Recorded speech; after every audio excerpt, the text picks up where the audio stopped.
தேவனுடைய பிள்ளையே எருசலேம் நடுவில் இருக்கிறது.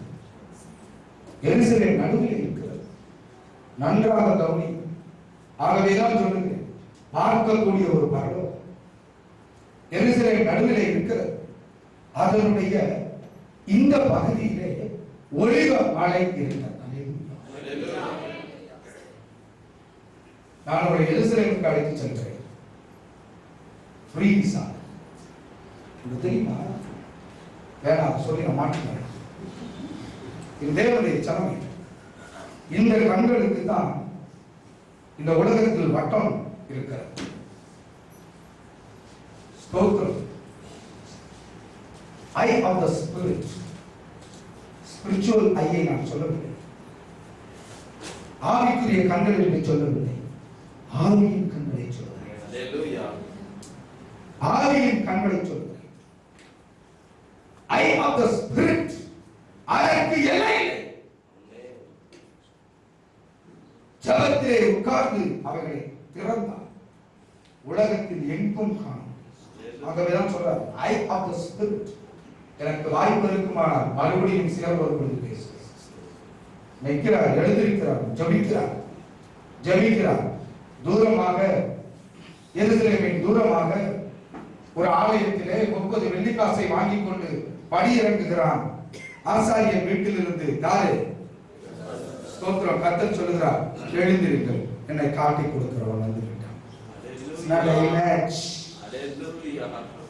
விஷன்.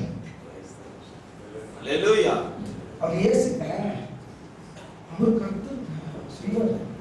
எவன் சொன்னான்? சொன்னது மனுஷகுமார். திறந்து பார்க்கிறார், கண்களை அல்ல, முடியும். நீனும் நானும் செய்வதற்காகவே வாழ்க்கையும் சத்தியம் ஜீவனும். நம்மை நாம் சுருக்கிக் கொண்டோம், நம்மை மாதிரியாக எண்ணிக்கொண்டோம், இவ்வளவுதான் முடியும் என்று வரையறுத்து விட்டோம். எப்படி முடியும்? சரி, அது வேணாம். என் தேவனுடைய பிள்ளையே, என் தேவனுடைய ஜனமே, பார், அங்கே பார். பார்த்தா இந்த பக்கம் ஒலிவ மலை, இந்த பக்கம் ஒலிவ மலை, எருசலேம் நடுவிலே. நீங்கள் எருசலேம் படத்தை எத்தனை பேர் பார்த்திருக்கீங்க? ஸ்தோத்திரம். நடுவிலே எருசலேமுக்கு இன்றைக்கு உள்ள ஒரு அடையாளம், ஒரு கோல்ட் டாப் டூம், ஒரு தங்க கோபுரம் அல்ல, ஒரு மண்டபம், டூம் மண்டபம் இருக்கும். கோபுரம் என்பது இப்படி டூம் இருக்கும். அதுதான் எருசலேம் நடுவுல பளபளன்னு தெரியும். எருசலேமை போட்டோ எடுத்தா அதை மையமா உட்கார செய்வாங்க, போட்டோ எடுப்பாங்க. அது என்ன என்று கேட்டீர்கள் என்றால் அது ஒன்றுமில்லை, அதுதான் மோரியா மலை. அல்லேலூயா. மோரியா மலை. மோரியா மலை என்ன? ஆபிரகாம் ஈசாக்கை பலியிட கொண்டு போன இடம் அந்த காலையில் இருக்கு. ஸ்தோத்திரம். அதுதான் ஒரு நாள் களம் என்று கேள்விப்பட்டிருக்கிறீர்களா? தாவீது என்னத்தை வாங்கினாரு? பணம் கொடுத்து என்ன செய்யறாரு? ஒரு நாள் களம். அதுவும் தாவீது கட்ட முடியாத ஆலயத்தை யார் கட்டினா? அதுவும் சாலமோன் கட்டின ஆலயம் இடிந்தவுடன் ஏரோது என்ன கட்டினாராங்க? ஆலயம். ஏரோது கட்டின ஆலயத்துல தான் யார் இருந்தா? இயேசுவானவர் உலாவினார். சாலமோன் ஆலயத்தில் இல்லை. அல்லேலூயா. ஏரோது கட்டின ஆலயத்துல தான் யார் உலாவினார்? என் பிதாவின் வீடுன்னு சொன்னார் இல்லையா? அந்த இடமும் ஒரே இடம் தான். அந்த இடம் தான் இந்த மோரியா. மோரியா மலையிலிருந்து தான் எது இருக்கு? இருந்திருக்கு தேவனுடைய ஆலயம்.